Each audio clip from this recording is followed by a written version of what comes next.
All right, so this is day 2 of the individual long range championship. 1,000 yards all day. I'm relay 4. It's a head-on wind right now. It's slightly fishtailing. I don't know if it's gonna stay like that all day, but right now it's fairly tricky. But if you can catch it right, you'll score pretty well. So you see it's coming slightly from the left right now, but it switches often back and forth. So the wind has definitely picked up, and it's really showing on the scores. That was relay 3, so now we get to shoot again, and like I said, we'll see how it goes.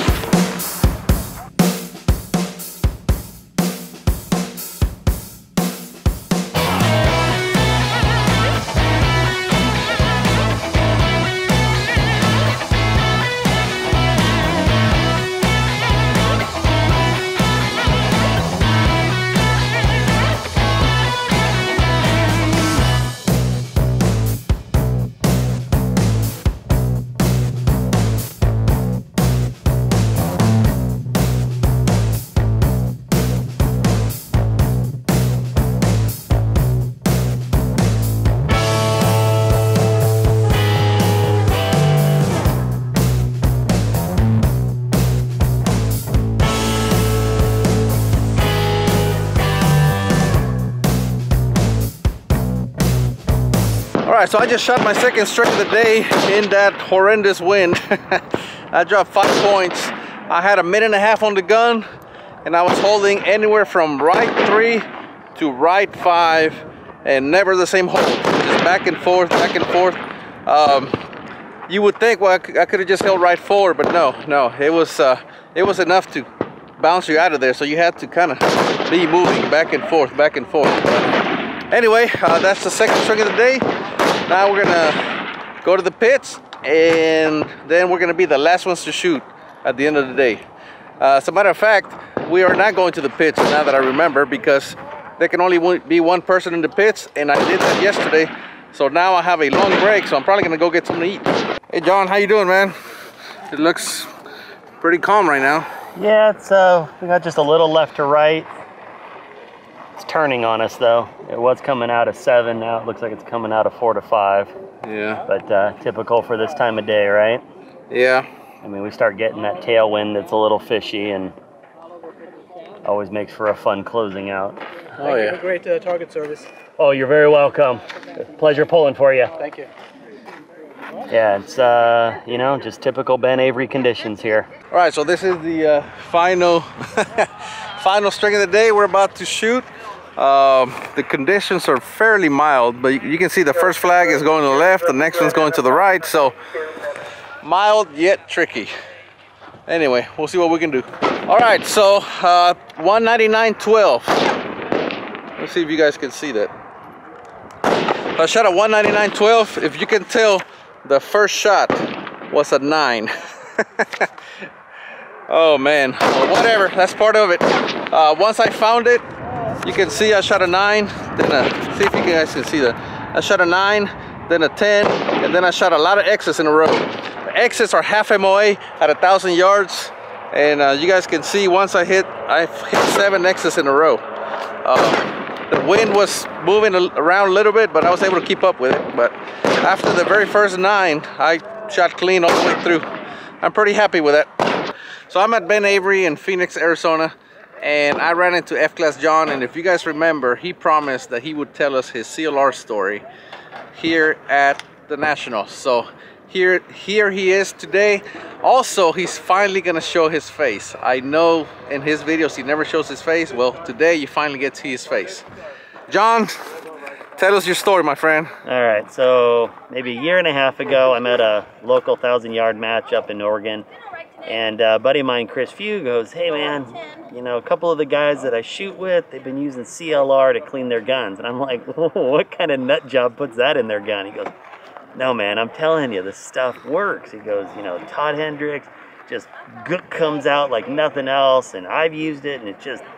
I'm like, "Chris, dude, I just don't believe you." He goes, "All right, man." He goes, "But look, if you're gonna try it, send a couple patches of CLR down, get it clean, you know, let it sit, clean it out, and then when you're done, you know, make sure, like this is the important part, he goes, make sure that you clean it out with a good IPA so that, you know, when you put the next like Vortec or something in, it's not going to cause any weird chemical reactions. I go home and I you know, I had some CLR at home and I thought, okay, you know, like what I have to lose? So boom, I send some patches down, I let it sit, I send a couple more down, you know, and it's looking pretty good. And I thought, okay, I got to make sure that I wash it out with a good IPA. So I go in the house. Now, I'm not a beer drinker, but my mom is. And so I'm looking through the cabinet trying to find an IPA. And all I could find was a Stella. So I take the Stella and I get my eyedropper and I put the Stella on my patch and I start patching my gun out with the Stella. And nothing's really happening. Like, I don't really feel good about it. But then I use the Vortec and I get it all clean. And I send some pictures to Chris and I said, hey, man, I tried the CLR. And I didn't have an IPA. All I had was the Stella. And he calls me, he goes, why do you have a beer out? He goes, you don't drink beer. And I said, yeah, I know, but you said to make sure you rinse it out with an IPA, and the Stella was the closest thing I had. And he just, I mean, you could have heard him laugh from Seattle. And he goes, no, dude, isopropyl alcohol. So to this day, anytime somebody sees me cleaning a gun, they always ask if I've got a beer nearby. So don't make that mistake if you listen to Erik Cortina. Make sure you rinse it out with alcohol, not a beer. As far as your shooting, how did that go? You know, I'll be honest. It was not a great week so far. Hasn't lived up to my expectations, but I only have myself to blame. I did not bring a gun that was shooting small enough to perform the way I wanted. I lost shots out the top and bottom, and you know, I have no one to blame but myself on that. Just you know, didn't come in 100% prepared and can't expect 100% performance. What would you do different? You know, to be fair, I did something that I think a lot of us are, well, at least people I've talked with are prone to doing, which is making major changes before a big match. Now, to me, I made the change like a month and a half ago, and it didn't really feel like I was making it right before the match. But I changed calibers, I started shooting something new, and you know, it just wasn't enough time to get it really dialed in. I thought it was dialed. I thought it tested well, but you know, it just didn't have matches between my testing and here to really proof it out. So, are you going to keep shooting that, or are you going to change? What are you going to do? No, I'm going to keep shooting it because, you know, I think one of the things that I've been guilty of is trying to rely on hardware to improve my performance. And, you know, the reality is it really doesn't matter what caliber I'm shooting right now. There's a certain level that I can shoot at and I'm improving. But changing my hardware, whether it's the gun, the caliber, the rest, whatever it is. What do I tell you that you need to work on? Software. The software, yeah, the nut behind the trigger. yeah, and you know, and that's absolutely true. You know, I'm my own worst enemy out here, as are many people, but I'm worst enemy to myself. And you know, I come to these matches, I see people performing. You know, to be fair, it's tough to come into these matches because you're really dealing with the top 100 people in the entire country, if not some from the outside the country. And you know, it's hard not to put a heavy expectation on yourself. And you know, to shoot with guys like Erik Cortina and other guys that I know out here, you know, you want to come here and you want to show that you can compete. And when it doesn't happen, it's embarrassing. You feel like people are laughing at you. You know, and the reality is they're not. They're here. They want to help. They want to see you improve. And it's a bunch of good guys. And you know, it's what I need to do. I need to stop focusing on the hardware. And as Erik says, start focusing on the software. So I've got a lot of time to do that now. Southwest Nationals isn't happening. You know, I've got some, you know, kind of B-level matches spring of next year.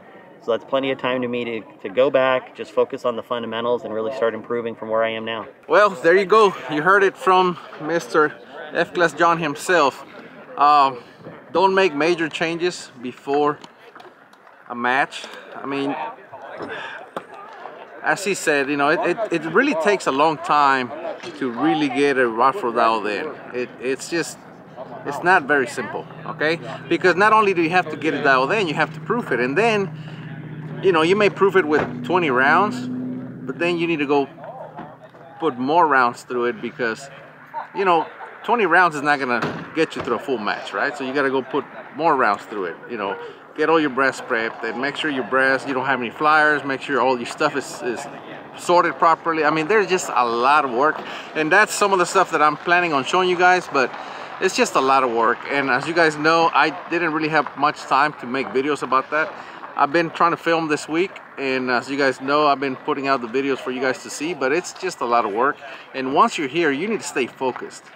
And you know, I'm trying to film, but it's hard. And also with the pandemic, the rules have changed. We can't be on the line. So there's just a lot of things going on, but you know, it's still fun. It's still very competitive. And like John said, some of the guys here, there's about 20-30 guys that could win this at any time. It just has to do with timing, the relay that they're on. If they catch the wind just right, it just, man, they can just drive it home, you know. So it's very competitive field, so you have to show up with your A game or A+ game. If you just bring your A game to this crowd, it's not gonna be enough. So anyway, it's been fun regardless, and it's been fun hanging out with John here and you know, catching up. But yeah, he told me that story about the CLR, and I laughed very hard, and I said, you got to tell the story on camera for all you guys to see. Where can they find you? Come on, come on. They can find me on YouTube, F-Class John. That's where I am. So that's F-Class John.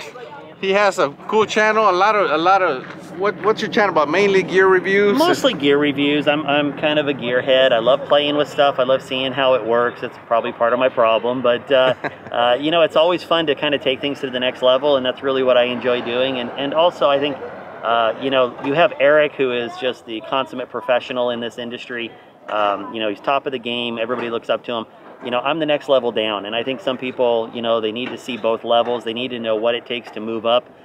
You know, you can't just go from 0 to hero in this game, and a lot of people think you can buy all the guns, you can buy all the gear, you come out here, you shoot, and you're going to beat somebody like Erik. And you know, it takes years and years of working up your guns, your mental, everything about it before you're even going to remotely be on that level consistently. So. Well, there you have it, and I did not pay him to say that, right? No. But he's right, and I can say the exact same thing. I'm not gonna win, okay? I can tell you that right now, because I had a rough day yesterday. I just did, and that's just all there is to it. I'm not the only one, and some guys, like I said, some guys just really nail down the wind, and man, they're up there, and they're fighting it out. Today I had a much better day, but you know, I'm already behind, and these guys, we only have 2 more matches left. There is no way they're gonna drop that many points because everybody's on top of their game. And but anyway, that's what it's all about, and there's always next year, and we'll try again. Anyway, thank you so much. We'll see you next time. Keep them centered.